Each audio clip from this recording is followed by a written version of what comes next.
Hey, it's Conrad Thompson. Thanks for checking out the podcast here on YouTube. Be sure to hit the subscribe button and the notifications bell. You'll get a notice anytime we upload some new content. And when I'm not asking Bruce, hey, how big was Batista's? Well, you know. One of the things I like to do is help people save money.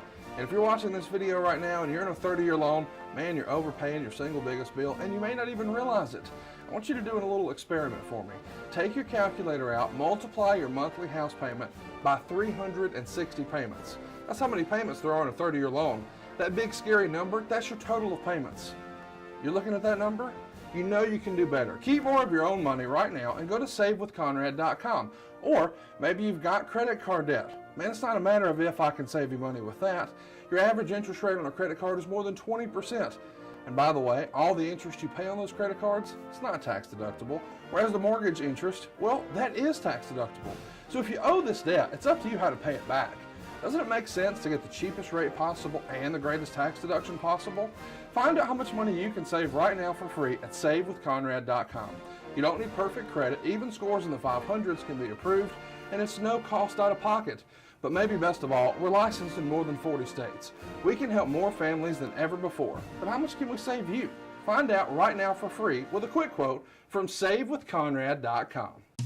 Well, he won a gold medal with a broken freaking neck. He's a real athlete, so give him your respect. He's got intensity, integrity, intelligence too. Oh, it's true, it's damn true. So if he ever finds you and you're chanting you suck, then he'll douse you in dairy with his big milk truck. And with one angle slam, he'll lay you out on the floor. So listen up, it's time to go. It's the Kurt Angle Show. Hey, this is Kurt Angle, and welcome to the Kurt Angle Show. On today's episode, we'll be discussing one of the scariest moments of my pro wrestling career. But first, I want to introduce to you my co-host, Paul Bromwell. How you doing today, Paul? Kurt, I'm great. Always excited to get the hot tag from Conrad. And yes, this week we're talking about a major moment in your career from 21 years ago. It's SummerSlam 2000. It is SummerSlam season right now, so it just felt right to do it. But before we jump into that match, Kurt, if you're okay, can we talk about how we got there? Yes, indeed. Let's do it. All right, let's do it. So you're coming off one of your higher profile matches of your career. It's fully loaded. That took place Sunday, July 23rd here in 2000. And you wrestled The Undertaker and lost in just under 8 minutes. Getting in the ring with the man considered the leader of the locker room had to be a little nerve-wracking. How was Taker to put that match together with? Taker was great to work with. He was easy to get along with. You know, you liked him and you feared him at the same time. He just had this way about him that he was cool, calm, and collected. But if you stepped out of line, he was going to do something. He literally choked me out on a plane once when I was wrestling Vince McMahon. So you don't want to mess with The Undertaker. But this match, it was an 8-minute match. It was more of an elevation match for me and an enhancement match for him because I was an upcoming talent, and it was a good win for Undertaker. And for me, it was my first time going into a pay-per-view wrestling a main event wrestler. It wasn't the main event, but it was a main event wrestler. So it helped me dramatically to be paired up with him, but it also helped him because he got a good win. To your point, you're working with The Undertaker here for the, like you said, main event wrestler, first time. How was he to work with that first time? Was he like, come on, kid, follow me. We're going to do this type thing, or? Well, he calls everything up until the comeback and finish. So, okay. You know, you just have to listen to him and trust him. And I did. And every time I worked with Undertaker, he has the same equation in every match. He shines on you. He works your arm. You know, he does the jump off the top rope. I forget what it's called. They call it old school, I think. Old school, yeah. And so he works your arm, and then when he's done shining, he'll have you take his knee out. And okay. You know, it's usually he'll run into the corner and with a high boot and miss, and I'll move and he'll hurt his leg. And it's the same equation every time, but it works. You know, for him, it was perfect. So, you know, that's the way it always went with The Undertaker, but he called the whole thing up until the comeback and finish. There you go. Kurt, do you realize at this point when you're fighting Taker here, do you know that the plan is for you to main event SummerSlam? I didn't know that, not yet. They didn't tell me till probably a couple of weeks after that. I was amazingly surprised. I didn't expect that. I didn't know that Vince had huge plans for me coming up very soon.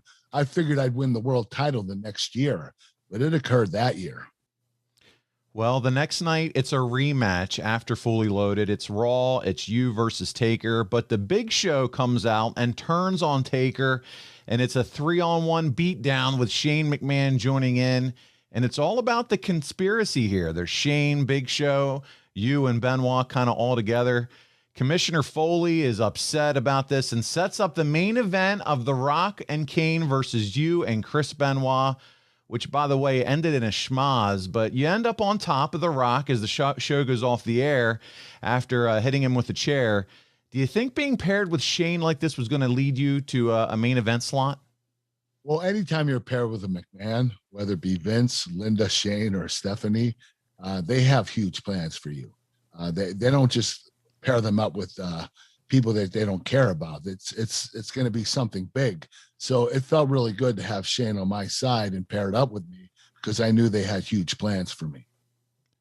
Yeah, you're right. There was a big buzz around this. I went back doing my research. I actually watched a little bit of this episode, and it was all about this conspiracy group coming out of Raw. It moved on to the next episode of SmackDown. That would air Thursday, July 27th. And it's one of the most infamous episodes in its short history at this point on SmackDown. This is the episode where Mick Foley orders Triple H and Trish to face Chris Jericho and Lita in a mixed tag match. But that was just the beginning here, Kurt. This is the episode we find Triple H helping Trish learn some moves in the back when he puts her in a hammerlock. Trish bends down to do a reversal, and in comes Stephanie. Lamps are knocked off their tables. Words were exchanged. Triple H chases her out of the arena. At this point, has anyone come to you to let you know you're going to be in this whole love triangle? Well, really, I guess it's going to be a love square because we're going to have Triple H, Trish, Stephanie, you're involved. Did you know all this was going to take place? Not at that particular time, but this whole storyline literally made my character. It made me more conniving. It elevated me to a whole new level that I was never at before. So this was a huge storyline for me. And being in my rookie year, being involved in the main storyline on TV was a gigantic deal.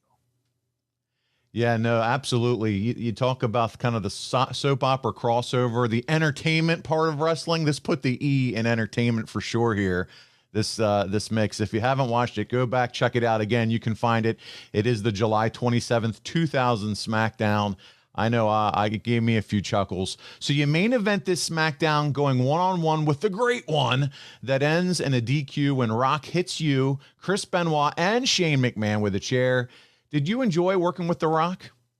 Oh, every time I worked with The Rock, it was fire. I really enjoy working with him. He's the most entertaining guy in the history of the business. And he's an incredible athlete. What he could do in the ring was amazing. He's one of the best athletes I've ever gotten in the ring with. So anytime I could work with The Rock, I was excited.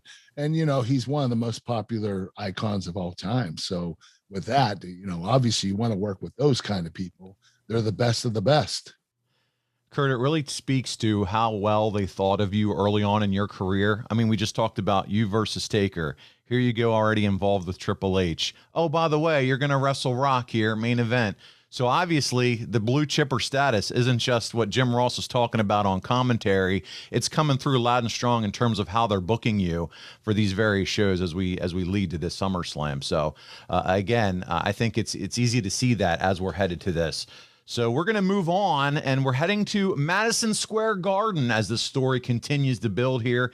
It's August 7th, and Just Joe is passing messages from you, Stephanie, and Triple H. He's going back and forth. He's whispering. He's passing that all along. Did you ever think that you would be part of a full-blown soap opera on a professional wrestling show? No, I didn't. Brian Gewirtz, I think, came up with this storyline. It was perfect for me, for my character at the time. Just Joe, he was awesome. That kid is a very talented kid. I'm surprised he didn't go as far as he could have in the business. Let my family save your family some cash. You don't need perfect credit. You don't need money out of your pocket, but we will save you money. It's not a matter if, It's a matter of how much. SaveWithConrad.com.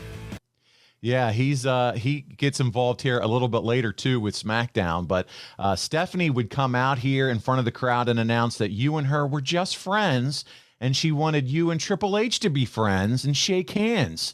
Mick Foley interrupts, and since you both want to be #1 contender for Rock's WWF title, but somehow Chris Jericho gets thrown into it, and you and Triple H don't really touch in this match. That's done on purpose, right? Yeah, I don't think they wanted Triple H and I to touch at that particular moment. They wanted to hold us off for a little bit. Yeah.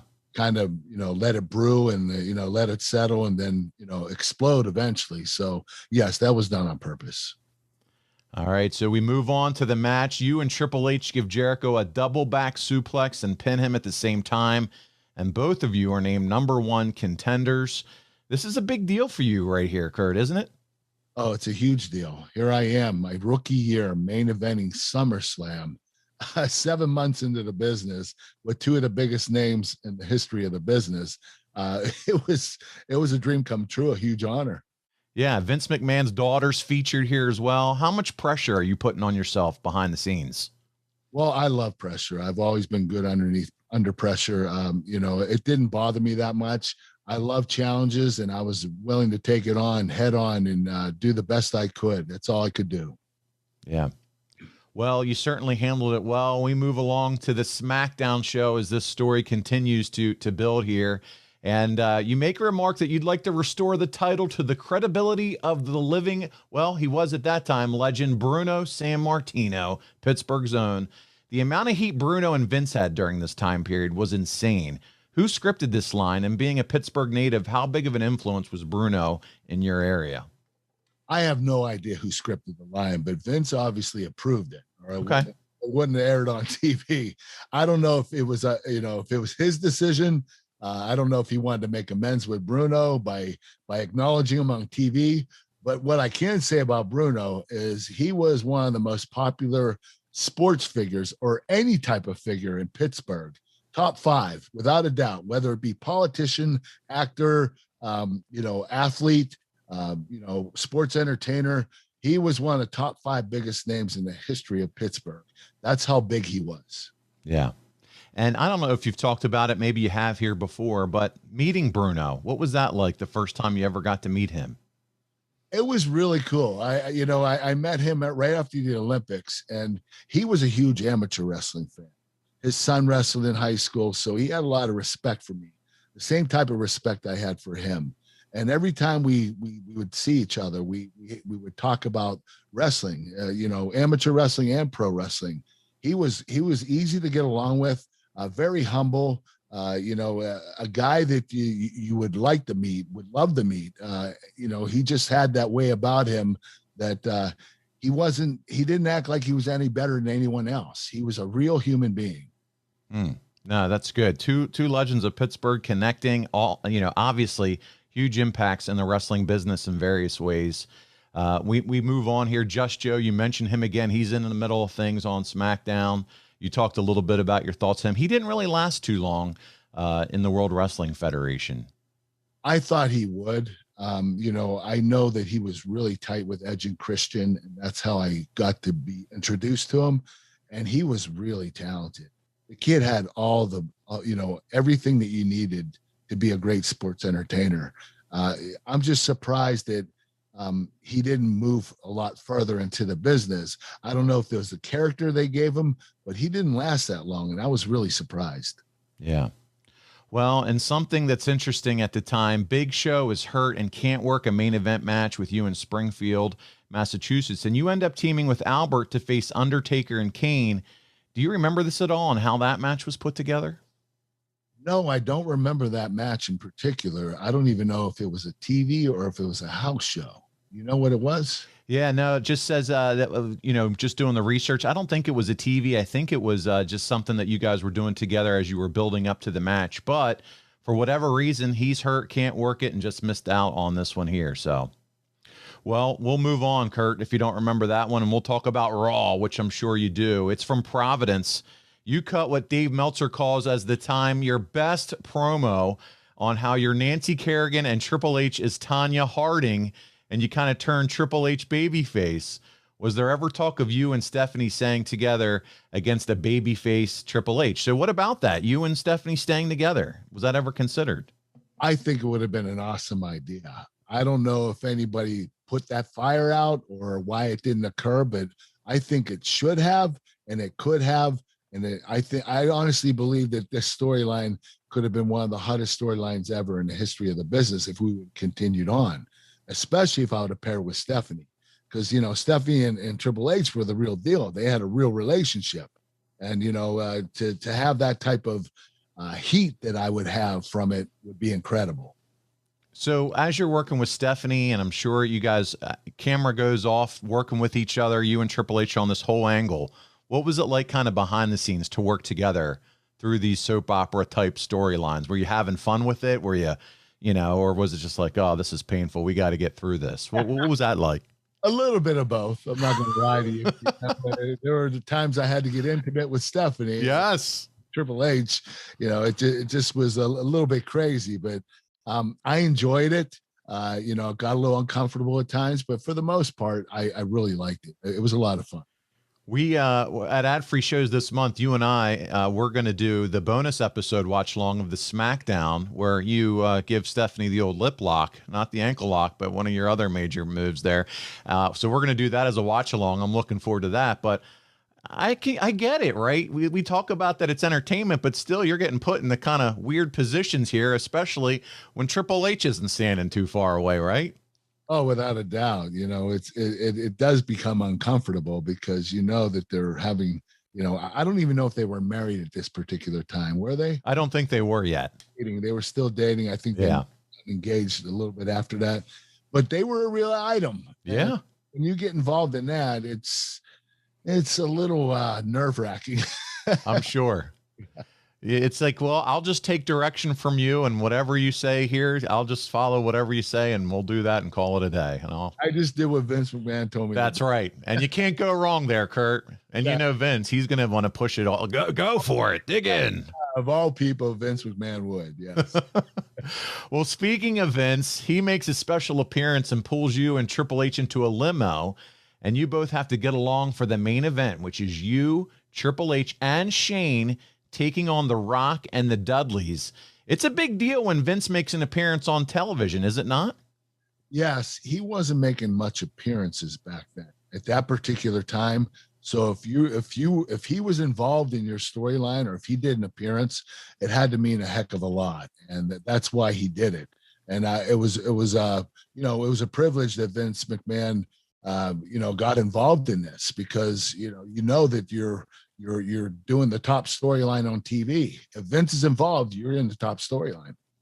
Absolutely. You have Stephanie involved. Now you get the Vince rub, and you're right. I mean, after that attitude, the Stone Cold versus Vince and all that played out, he was starting to take a break from being a character on TV all the time. So absolutely, he jumps in. And so that's always adds a dramatic effect to an angle.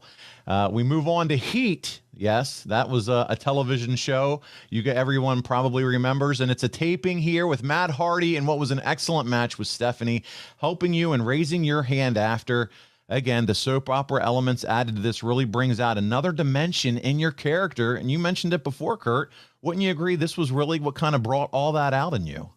Yes, it really enhanced my character. It made me more sinister. It made me not as much as a goofball, but like an evil kind of person that's, getting in the head of Triple H and, manipulating the whole situation, using Stephanie as much as I could to get what I wanted, which was the world title eventually. So it was a really cool storyline. It did a lot of good for me. Now, as you're getting into this, Kurt, is this just you? Are you working with Gewurz, as you said, as far as the whole acting side of this? This is still, like you said, you're trying to figure your way out through this. What does it look like behind the scenes in terms of rehearsal and making sure that you're delivering those dramatic scenes the way that you kind of want to? You just had to do it. You didn't have time for rehearsal. We would talk about it and then we would just do it. And the sports entertainment industry is a lot different than the acting industry. You have to be on for the first take, right. Most part. So, there are times when we do pre-tapes and we have to do a few of them over and over again. but for the most part, it's usually 1 or 2 takes. Yeah, you see some of these behind the scenes clips where Vince is kind of producing and he's like telling people, well, no, I want this out of you. I want you to say it like this. Yeah, the problem with what we do as opposed to acting, which is basically the same thing, is we have a time issue. We have that show airing that night, so we got to get done. So you have to do the best you can and try to finish it in 1 take.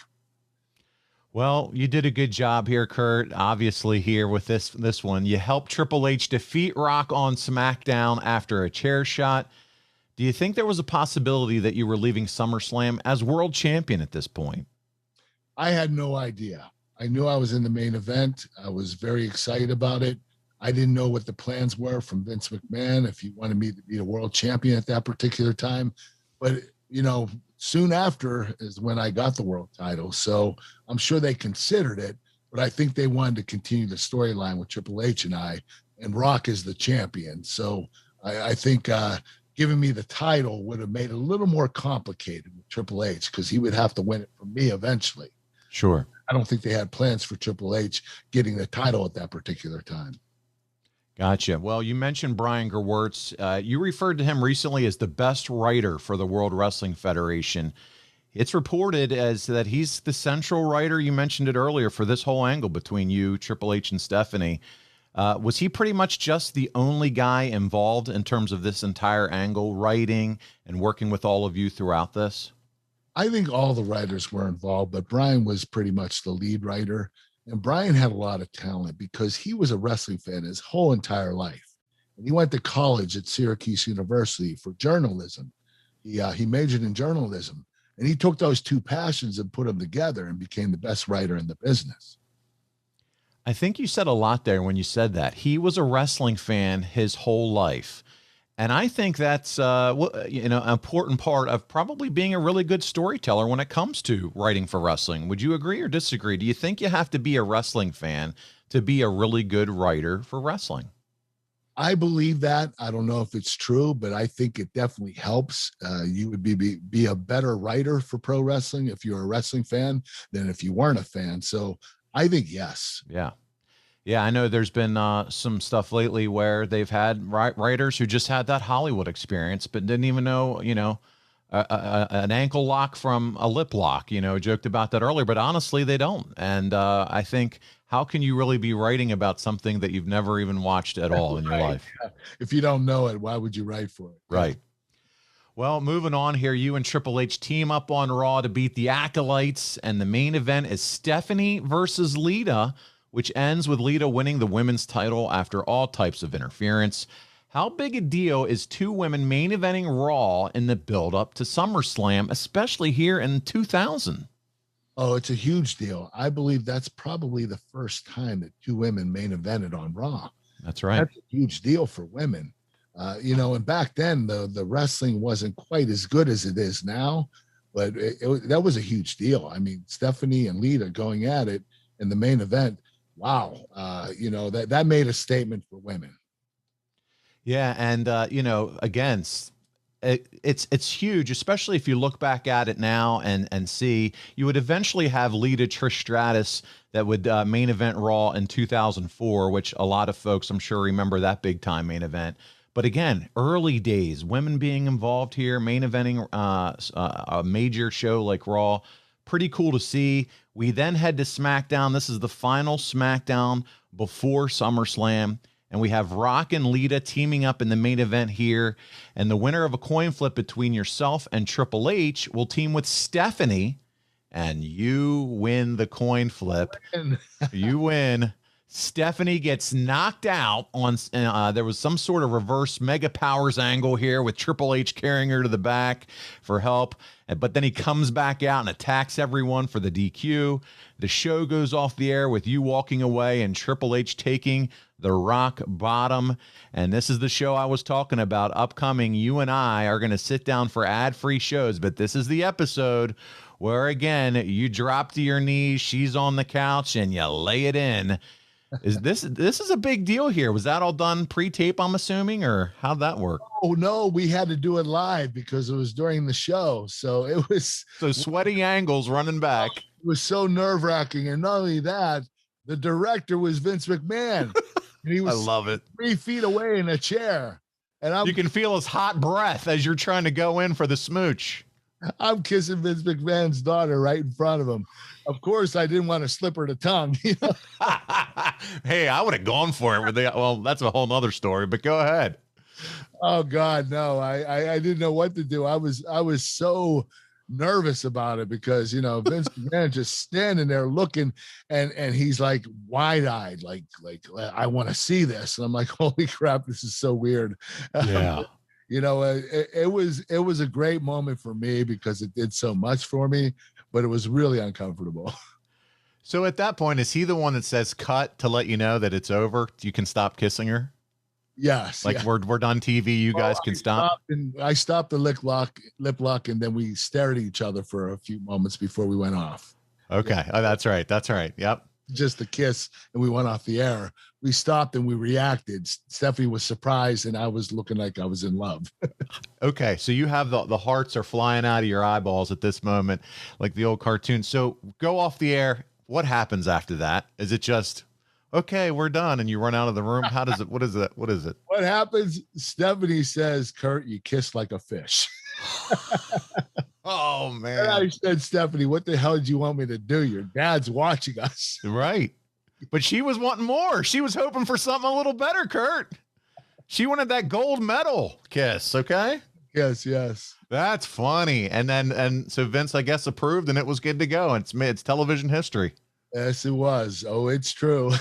It's damn true. Well, listen, right around this. So you do the lip lock. That's fun. It's a great TV moment. Like I said, we're going to watch that together. You are part of a big TV Guide cover push along with Rikishi, the Cat, and Chris Jericho. Again, man, this is all happening so early on in your career. How big of a deal was this for you? Now you're on TV Guide. Well, back then, TV Guide was a huge deal. Yeah. Huge part of pop culture, whether you were an actor or an athlete or a sports entertainer, or whatever you were, if you were on the cover of TV Guide, it was a huge deal. So being a part of that in my rookie year was like, wow, this is freaking crazy. I didn't expect that, but I was very honored to be a part of it. Speaking of TV Guide, again, you think about it. This is now like the transformation of just pro wrestling fans, moves it into the mainstream, right? Everybody's mom and grandmom and dad are walking through the aisles at the grocery store, checking out, seeing those TV guides. This is really, again, this big push of bringing wrestling into the mainstream. How much media are you doing at this time around the pay-per-view? Well, being the main event of SummerSlam, you had to do a lot of media. You were going to travel to the city it was in, do a lot of media there. You're going to definitely go to New York City and do a bunch of national media. So it was pretty heavy. I didn't have any days off for a couple of weeks. So if I wasn't doing a house show or a TV, and sometimes I would do media during my days of TV and house shows, but my days off, I'd be doing media. So it was a really busy time during SummerSlam. Well, we're about to jump into SummerSlam, but before we get there, Kurt, again, we've talked about how this is your early on in your wrestling career. Have you taken a moment at this point to let it sink in and breathe? Like, wow, what a whirlwind this first few months of wrestling has been for me. I'm getting ready to head into a main event match here at SummerSlam, which, by the way, is the #2 pay-per-view in all of WWF at this point. Has any of this started to sink in for you yet, as far as what's going on so quickly for you? Well, everything happened so quickly, I couldn't really think about it. Yeah. Just had to keep going. I had to keep reacting. Everything that they had me do, I reacted and would do it. So at this particular time, I didn't really have much time to enjoy it because everything was happening so quickly. What does it look like? So you got the 3-way championship match is set up. Talk about preparing and planning that out. As far as working together, what that match is going to look like between you, Triple H, and The Rock. Do you remember, and can you kind of share with us what that looked like, the build up kind of backstage behind the scenes? Do you remember who might have been helping you plan that match out? Well, Pat Patterson was a big part of it, and Rock and Triple H and I all, threw in our 2 cents worth. The story of the match was Triple H had to take me out at the beginning because he was so angry at me for kissing Stephanie. And so we had to do a table spot I wasn't supposed to get knocked out for real. It was supposed to be a work. And unfortunately, the table gave way early. And Triple H had my arms behind my back with his pedigree finish.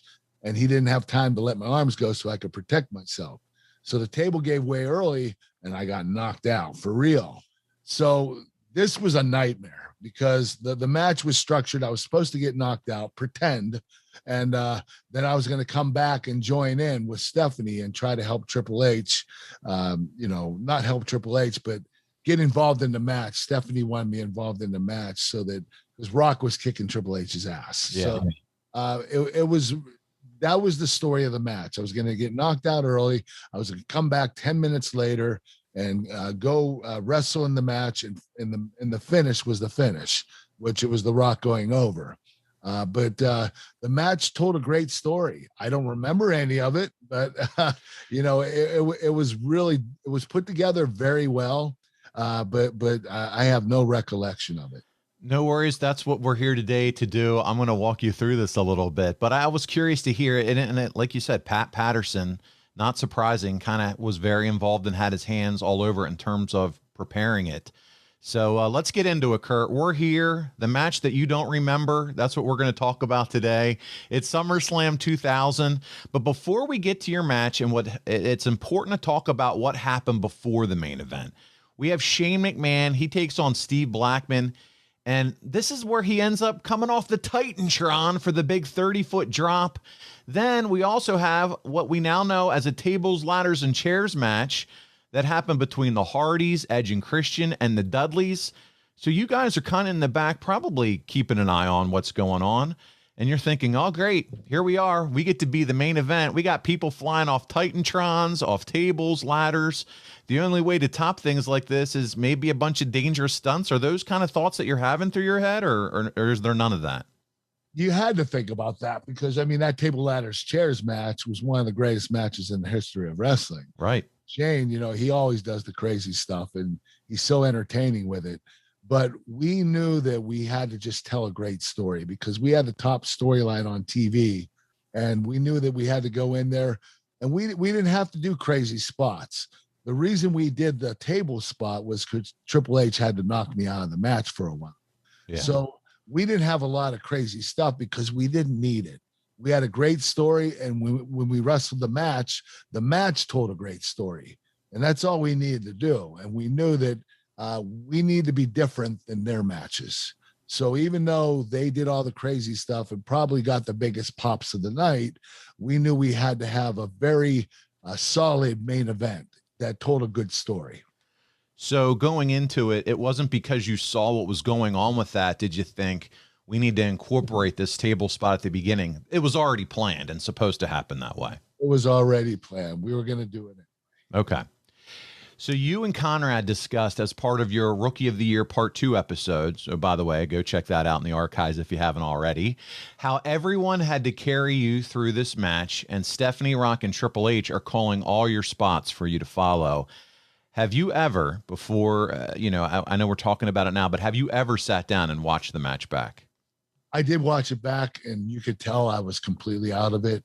You could tell they were calling spots to me if you look very closely. I don't have any recollection of the match. I remember up until the table spot, and then my memory came back when I was in the hospital with an oxygen mask on my face. So I have no recollection what happened for like 3 hours that night.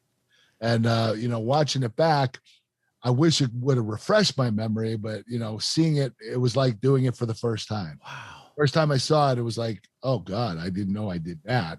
So I didn't have any recollection of it, unfortunately. Was that the first time you had ever been concussed that severely like that? Yes, without a doubt. That was the first time that I had that severe of a concussion. I did have a slight concussion beforehand. I think it was maybe 4 or 5 months prior. I forget what it was about, but this one was a heavy concussion. This was pretty stiff. Well, the fact that you still, even to this day, can't even remember even watching it, it just speaks volumes of how bad it was. Did you ever suffer a concussion to that level again? I know you've had concussions, but anything to that level again since then? No, that was the worst. That was the worst. Yeah.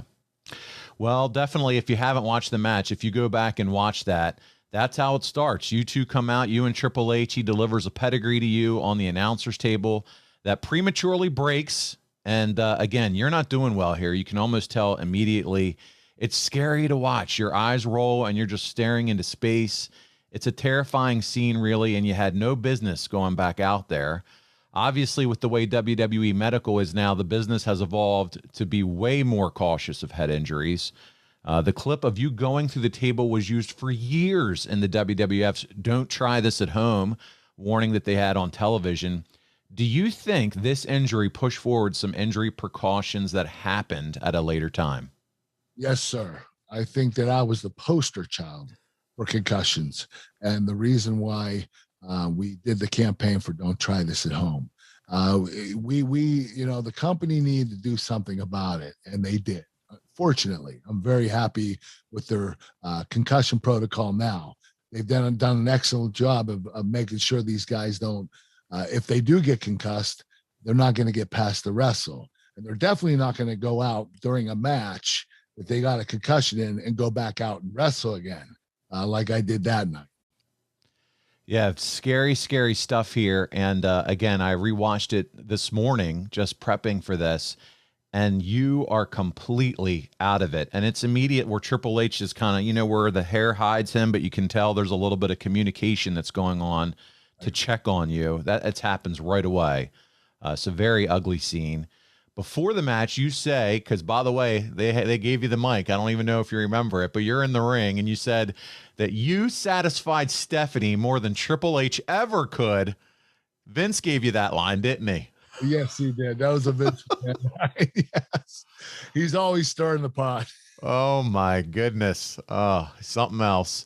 We all know the end of the match comes with Rock pinning Triple H with the people's elbow after they piece the match together, and you re-enter probably when you shouldn't have. Do you have any regrets going back out there, looking back at it now? No, I don't. This match made me who I am. Vince McMahon saw a person that sacrificed himself and would do whatever he had to at all costs to make the show go on. I think that night he decided to give me the world title, which I would win in the next couple of months against The Rock at No Mercy. And I believe that he told me after the match or the next day on Raw, he said, "You really stepped up last night. What you did for me and what you did for the company, we're going to give it back to you." And before I knew it, I won the world title at No Mercy against The Rock 2 months later. You mentioned after the show, you move on to Raw. Did you get any time off after that show, or at least from a wrestling matches? Were you on Raw just mostly from hey, I'm showing up on camera, I might be doing some interviews or segments, but were you working house shows? Do you remember if you got a little time off to recuperate? I believe they gave me about 2 weeks off. Okay. That TV doing pre-tapes, but I didn't work, not for 2 weeks. Would you say overall, and this is more than just concussions, but would you say this was the worst injury you've ever had in professional wrestling? Top two, the chair shot that Brock gave me that broke my neck, or the concussion. Those two are the worst injuries I've had in pro wrestling. Did the injury, you think, cut short the Triple H Stephanie storyline? I don't know if it did. I know that, we went a good bit of time. I think that we had a lot more room for growth in that storyline, but maybe somebody got uncomfortable about it. I don't know. I believe that Triple H and I could have had an excellent singles match. We had a program, but I believe the reason why we ended that storyline is because Vince had plans for me to win the world title, and The Rock was the world champion. So he needed to parlay me from Triple H and Stephanie over to The Rock.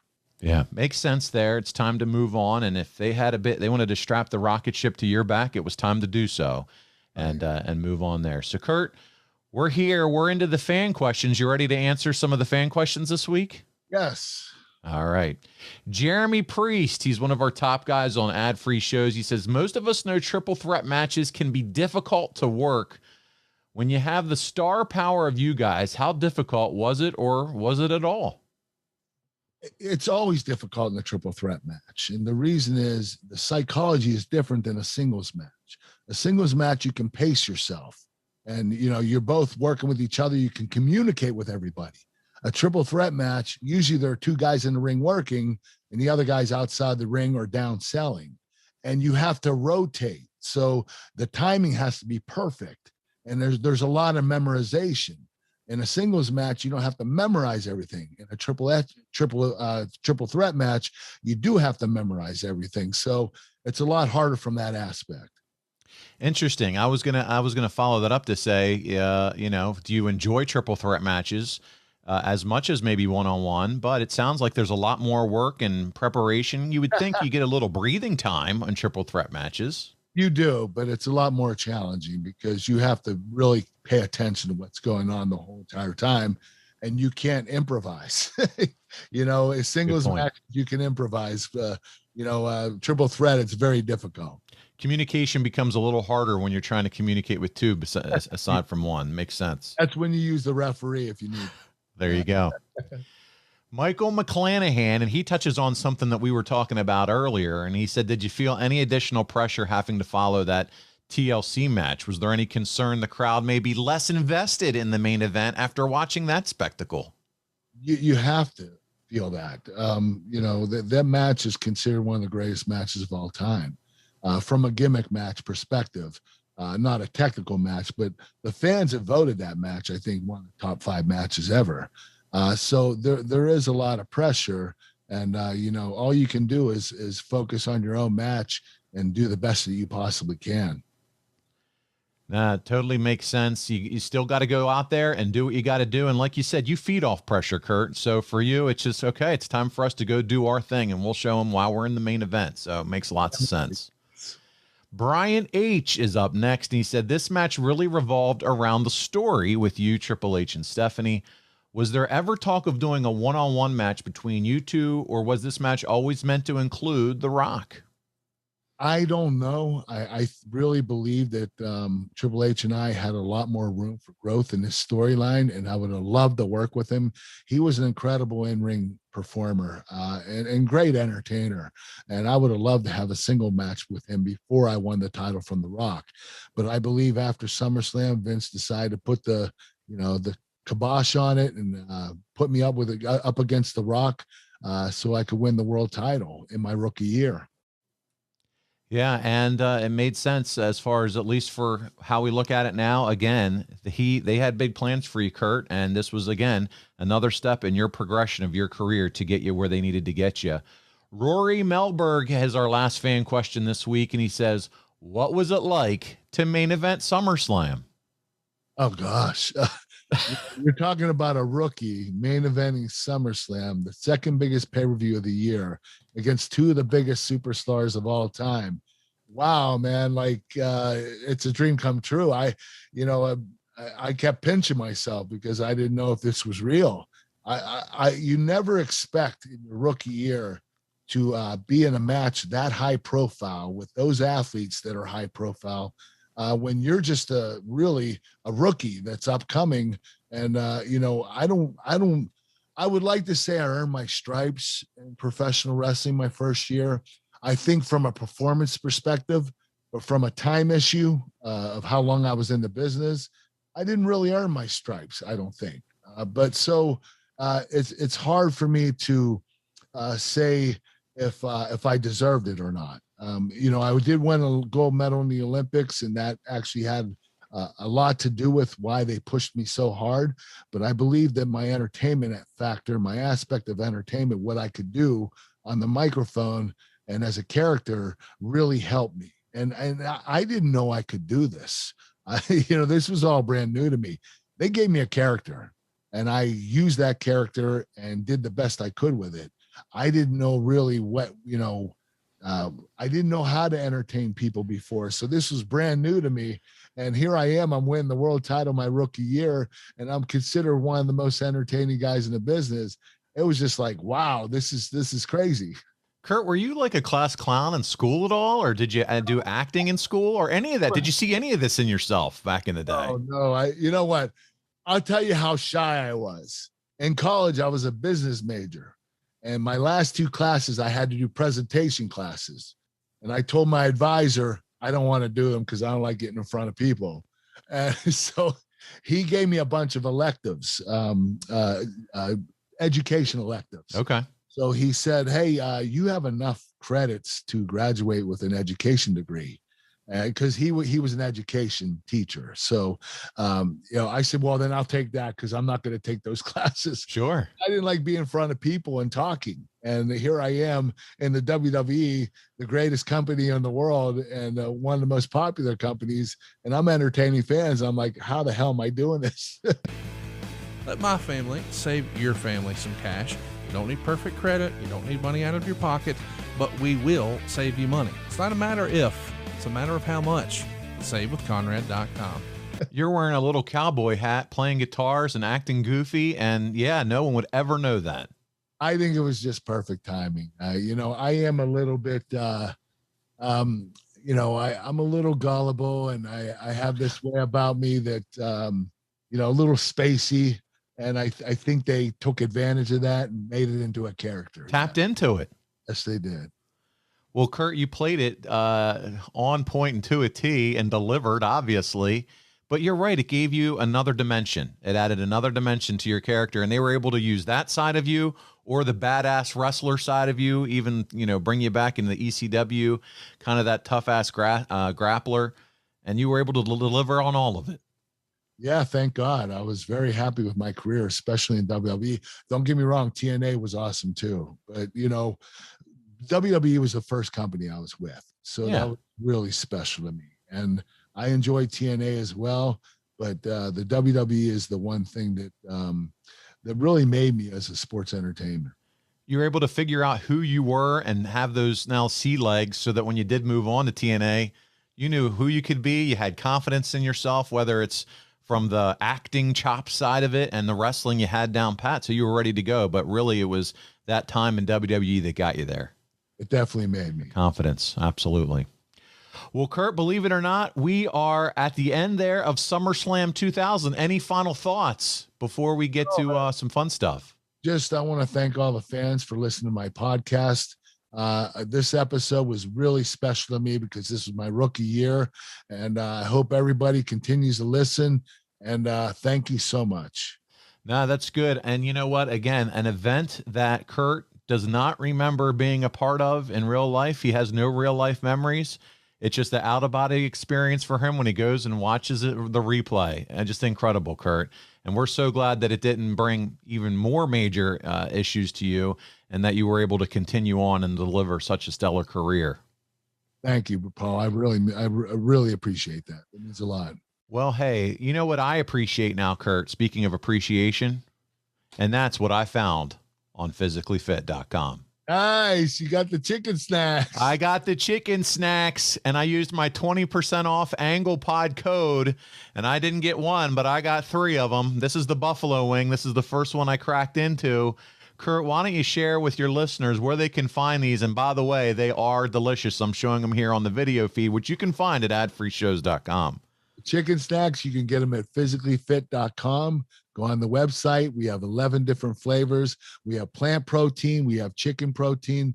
Whatever you guys like, it's there. It's available for you. But they are really good. These are some of the best supplements I've ever taken. I was so excited when they arrived, and I could not wait. I was like, man, I can't wait to record with Kurt next and show off. I got the pizza. I got the jalapeno flavor. I've only opened the buffalo so far, and I cracked it open immediately, and I thought, oh, these are good. But I can't eat them all because I got to save them for when I record with Kurt. But what I decided I'm going to do, Kurt, is I'll eat them all, and then I'll just keep the packages nice and flat until I order more and get more, and at least I'll have the packaging I can show off. But advertise every week. There you go. But I'm ready to go, and I'm telling you, they are good. They are exactly what the social media you're hearing and reading says they are. They're delicious. They have that buffalo wing flavor, which I was kind of curious about, but they also have that chicken flavor, which I think is really cool. So delicious snack. You can find them physicallyfit.com. Use that 20% off code AnglePod and go ahead and take care of it and hook up your man Kurt Angle and eat what the gold medalist eats and snacks on with those chicken snacks. So there you go. There's my plug there. And then talk about the KurtAngleBrand.com. Kurt, what do you got there? Oh, KurtAngleBrand.com, my website. I got milk cartons, cowboy hats, birthday cards, photographs, Cameos. shirts, cameo video messages. You can get whatever you want there, and it's very affordable. I kept them at a very affordable price for my fans. Go on the website, kurtanglebrand.com. And even if you have an autograph or you have a photo or a world title that you want me to sign, you could send it to the address that I have on the website, and I will personalize it and sign it for a small donation. And what better deal is there than that? To be able to have something signed by the Olympic gold medalist, the WWE champion, the WWF champion, the TNA champion, Kurt Angle, all just customer service. Unbelievable, Kurt. Well, I also want to present Here we go. New shoe from Garrison Studios. This is my Kurt Angle shoe. This is a sneaker. I made it. I made it with Garrison Studios. I created with them. It's got the "You Suck" on the back. I love it. It's fantastic. You have the "It's Real" Nice in the sole. It's damn real in this one here. Kurt, you're going to make me go out and buy sneakers now. And then you have the A symbol on the tongue. Sweet. These shoes will be available very soon. Follow me on social media. The Real Kurt Angle or Kurt Angle. The Real Kurt Angle, I think, is Instagram. Kurt Angle, Kurt Angle at Kurt Angle is Twitter. Yeah. Yeah. Show me the back of those shoes again. Let me see the back where that's like the kind of the cool G.I. Joe logo. You suck. Yeah, we did that. Those are sweet. Red, white, blue. They're really good looking. These are incredible. Sharp. Yeah, we're gonna have these available. Follow me on social media, and you can order those eventually at the website that I'll have posted on the social media. Here's what you do. You order a pair of them, then you send them back to Kurt and have him autograph them, and then you got your autographed Kurt Angle tennis shoes. That's the hack. There you go. Well, listen, man, that's so exciting. And also, they want to follow you on social to keep up with where you're going to be, because you're doing a little bit of travel, a little bit of a loop here when it comes to conventions and doing appearances, and people are going to be able to see where Kurt Angle is. I know, for those that are ad-free show members and Top Guy Weekend, we're going to have some fun here soon. Maybe see Kurt Angle a little bit. So lots of exciting things. I know you're going to WrestleCade after Thanksgiving and other appearances here and there. So keep up with Kurt. Follow me on social media. Instagram is The Real Kurt Angle, at The Real Kurt Angle, and Twitter and Facebook is at Real Kurt Angle. So there you go. Those are the right ones. I was trying to get it right.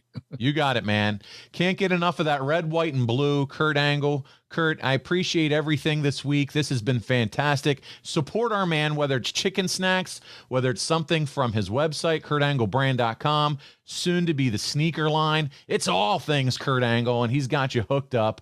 Kurt, thank you once again for joining, and I hope all of you enjoyed this episode of The Kurt Angle Show. We'll see you again next week. Hey, it's Conrad Thompson. Thanks for checking out the podcast here on YouTube. Be sure to hit the subscribe button and the notifications bell so you get a notice anytime we upload some new content.